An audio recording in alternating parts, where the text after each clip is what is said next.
बनारस की आवाज news channel like subscribe share जरूर करें। जय हिंद साथियों, आप देखना शुरू कर चुके हैं बनारस की आवाज़ न्यूज चैनल और हमारे साथ आज जुड़ चुके हैं एडवोकेट तनवीर अहमद सिद्दीकी साहब और बात करेंगे जिस तरह से ईरान और इजराइल और अमेरिका जो ये युद्ध चल रहा था। इस युद्ध के दौरान अभी सीज फायर का मामला आया था कि 15 दिन के लिए सीज फायर कर दिया जाए, लेकिन उसके बाद ही इजराइल ने लेबनान पर हमला कर दिया। लेकिन लगातार जो है कि सीज फायर की बात आती, इससे पहले ही 5 दिन के लिए सीज फायर होने वाला था। लेकिन इस हमले को आप किस तरह से देखते हैं? एक बार सीज फायर के बाद फिर लेबनान पे हमला हो जा रहा है। ये जो सीज फायर की बात बीच बीच में अमेरिका और इजराइल की तरफ से जो की जा रही है, ये एक तरह से धोखा देने की बात है। और चूंकि अमेरिका और इजराइल ये दोनों बुरी तरह ईरान के हाथों पराजित हुए हैं और जिस तरह से ईरान के ड्रोन्स और ईरान की मिसाइल ने जिस तरह से इजराइल के अंदर तबाही मचाई है और जिस तरह से मिडिल ईस्ट में जो अमेरिकन बेस हैं, उन अमेरिकन बेस को जिस तरह से उड़ाया है, इसने बहुत बड़े पैमाने पर अमेरिका की जो स्ट्रेटेजी थी ईरान को ध्वस्त करने की, कमजोर करने की और उसके ऊपर कब्जा करने की, उसके तेल के कुएं पर कब्जा करने की, वो उसके उम्मीद पर पानी फिर गया। तो ये वो सोच नहीं रहे थे कि ईरान इतना ज्यादा रेजिस्ट करेगा। तो चूंकि अमेरिकन फोर्सेस को और इजरायली फोर्सेस को बहुत ज्यादा नुकसान पहुंचा, इसलिए वो रीअरेंज करते हुए फिर से अपने आप को रीअरेंज करने के लिए वो इस तरह की सीज फायर की बात कर रहे हैं। तो इस तरह से ईरान का खुशी मनाना बेकार है। इस तरह से ईरान खुशी मना रहा है कि हम जीत गए। नहीं, ईरान तो वाकई जीत गया। एक गौरैया बाज से टकराई और 40 दिन तक वो लगातार अमेरिकन और इजरायली फोर्स से टकराता रहा और जिस तरह से अमेरिकन बेस पर उसने हमला किया और तेल अवीव पर किया और इजराइल के अन्य शहरों पर किया और भारी तबाही मचाई, तो ये तो ईरान की जीत है, इसको आप नजरअंदाज नहीं कर सकते। और ये हम आप नहीं, ये पूरे दुनिया की मीडिया कह रही है कि ईरान का इस युद्ध में अपर हैंड रहा है। ये पूरे दुनिया की मीडिया लिख रही है। जिस तरह से इसमें पाकिस्तान ने समझौते की बात कही, तो क्या लगता है कि कहीं इनडायरेक्टली कोई ना कोई सपोर्ट कर रहा है इजराइल को, या ये बार बार ऐसा हो जा रहा है? मतलब बार बार युद्ध विराम के बाद भी हमला हो जा रहा है। ये दरअसल इजराइल का प्लान है ग्रेटर इजराइल बनाने का। ग्रेटर इजराइल ये उसका प्लान है ग्रेटर इजराइल बनाने का।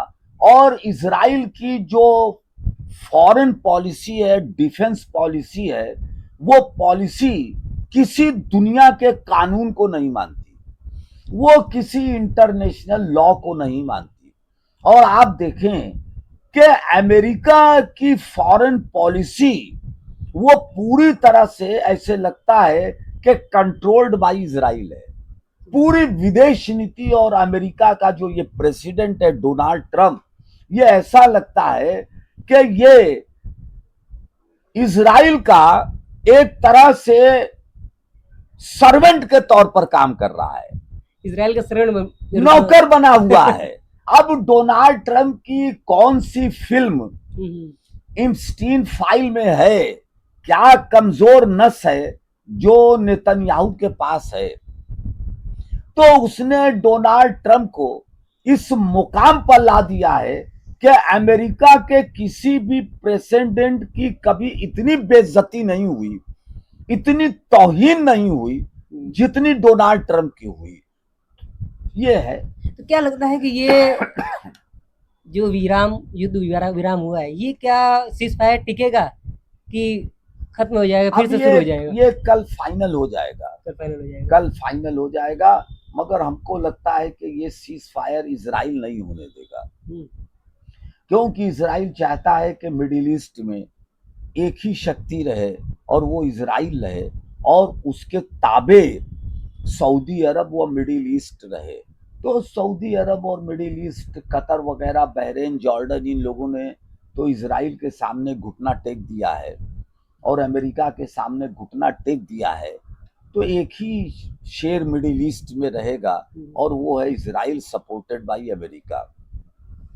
तो अमेरिका और इजराइल किसी भी कीमत पर ये नहीं चाहते कि मिडिल ईस्ट में कोई दूसरा शेर पैदा हो, कोई दूसरा पावर पैदा हो, कोई दूसरा पावर सेंटर पैदा हो, क्योंकि इजराइल के जरिए वो मिडिल ईस्ट में सऊदी अरब को और कतर है, यूएई है, बहरीन है, दुबई है, जॉर्डन है, इसको डराते रहते हैं कि अगर आप अमेरिका के छाते के नीचे नहीं रहेंगे, अमेरिकन डिफेंस सिक्योरिटी के सिस्टम में नहीं रहेंगे और तेल ओआईसी अमेरिका के शर्तों के अनुसार नहीं बेचेगा, तो इजराइल से हम जो है पिटवा देंगे। तो ये शेख लोग हैं भाई, इनका अपना मिशन है शेख लोगों का। जिस तरह से ये 40 दिन लगातार युद्ध चला और लगातार जो है कि ईरान लगातार हमला किया, एकदम समझ लीजिए कि नाक में दम कर दिया। सक्सेसफुल कामयाबी के साथ उसने हमला किया और उसके मिसाइल और ड्रोन्स ने तहलका मचा दिया दुनिया के अंदर। और इसमें कोई दो राय नहीं है कि अमेरिका और इजराइल में कपकपी पैदा कर दिया। लेकिन अगर से सेकेंड स्टेप ले रहे हैं ईरान, अगर फिर ये जो विराम हुआ है फिर से युद्ध करते हैं, इजराइल हमला फिर से कर रहा है, तो क्या लगता है कि बाकी देशों में इसका क्या असर पड़ेगा?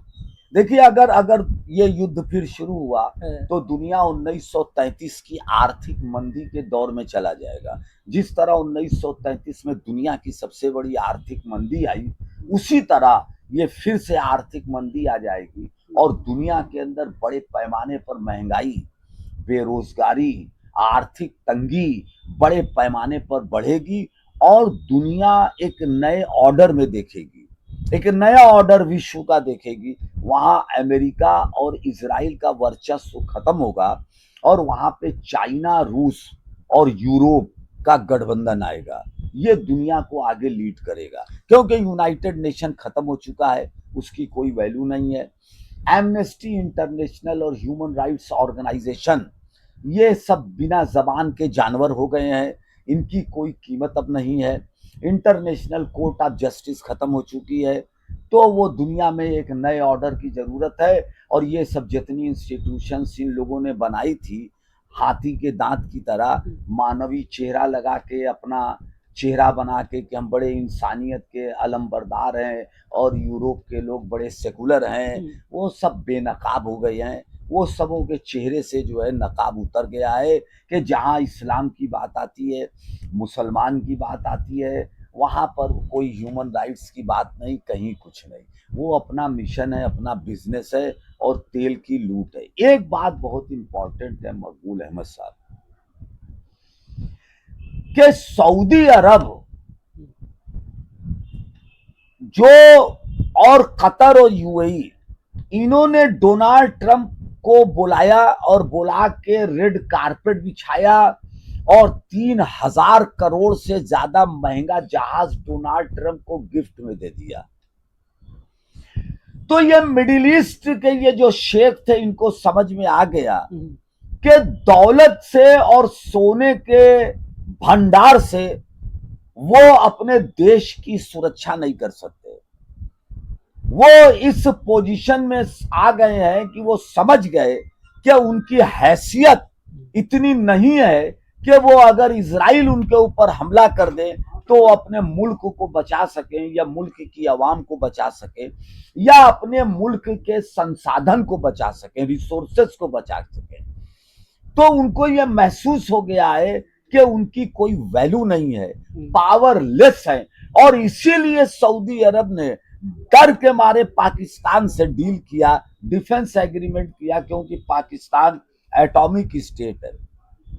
दूसरी बात के ये बड़ी रिपोर्ट्स आई हैं कि इजराइल ने जो बहुत से कंपनीज पे जो हमला हुआ है, बहरीन में, अरामको में, आपने सुना होगा कि बहुत बड़ा ड्रोन अटैक, मिसाइल अटैक हुआ। सऊदी अरब की सबसे बड़ी तेल कंपनी है। तो ये आ रही है कि ये हमला इजराइल के ही लोगों ने कराया।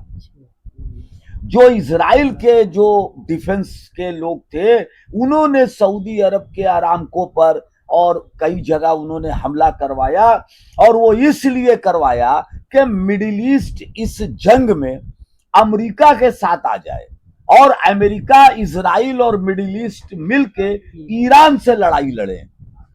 तो जब वो ईरान से लड़ाई लड़ेंगे तो पूरा का पूरा मिडिल ईस्ट वो जो है इस लड़ाई में फंस जाएगा, और पूरा सऊदी अरब तबाह हो जाएगा, Bahrain, Jordan, UAE, Dubai, Kuwait सब तबाह हो जाएगा। चाकू चाहे खरबूजा पर गिरे और चाहे खरबूजा चाकू पर गिरे, नुकसान मिडिल ईस्ट का होता। मगर बहुत ही समझदारी का परिचय सऊदी अरब मिडिल ईस्ट ने दिया कि वो इस चाल में फंसे नहीं, और इस लड़ाई में अमेरिका और इजराइल की बेवजह की लड़ाई, इसमें वो शामिल नहीं हुए। अभी तक उन्होंने अक्लमंदी का परिचय दिया है। जिस तरह से ये युद्ध चल रहा है, इसमें तो हमारे भारत का भी कोई एक ट्वीट भी नहीं दिखाई दे रहा है। देखिए, भारत के लिए बड़ी कठिन परिस्थिति है। वो ये कठिन परिस्थिति है कि इजराइल जो है वो भारत का स्ट्रेटेजिक पार्टनर है। ये जो साफ बात है वो ये है, और जो भी लोग हैं रिसर्चर वो जानते हैं कि इजराइल जो है वो भारत का स्ट्रेटेजिक पार्टनर है। तो बहुत से जो वीपन्स है, हथियार हैं, और वो सब इजराइल इंडिया को देता है। और एक पॉलिसी भी इंडिया की, इस सरकार की एक पॉलिसी भी है जो इजराइल की पॉलिसी से थोड़ा मेल खाती है। लेकिन ये कहा जा रहा था कि जब बीजेपी की इससे पहले सरकार थी अटल बिहारी जी की, तो उसमें तो वो उसका समर्थन करते थे। देखिए, अटल बिहारी वाजपेयी की तुलना वर्तमान सरकार से नहीं की जा सकती। पंडित अटल बिहारी वाजपेयी वो जवाहरलाल नेहरू के जमाने के नेता रहे।